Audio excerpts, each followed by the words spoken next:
Hi hello welcome back my channel. அன்புடன் recipe சேனலுக்கு வரவேற்கிறது நான் உங்கள் பிரியா.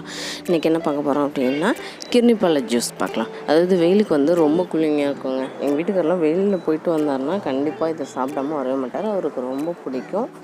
நீங்களும் வீட்டில் இதே மாதிரியே பண்ணி பாருங்கள், உங்களுக்கு ரொம்ப பிடிக்கும். ஓகே, வாங்க எப்படி செய்யலாம் பார்க்கலாம். இப்போ கிர்னி பழத்தை வந்து நான் வந்து ஒரு பாத்திரத்தில் வந்து போட்டுட்ருக்கேன். அதாவது என் பிரதர் தான் இதை வந்து செஞ்சிட்ருக்காரு.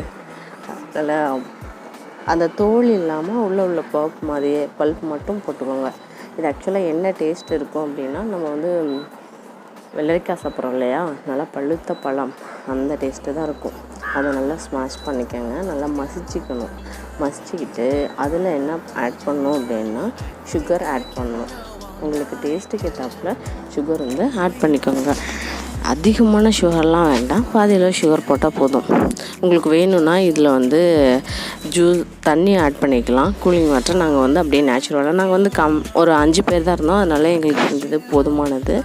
பார்த்திங்க அப்படின்னா இதோட டேஸ்ட் வந்து ரொம்ப செம்மையாக இருக்கும். குழந்தைங்க அதிலேருந்து பெரியவங்க வரைக்கும் இதை வந்து குடிக்கலாம். எல்லாருமே வந்து குடிக்கக்கூடிய ஒரு பழக்கோள் தான் இது.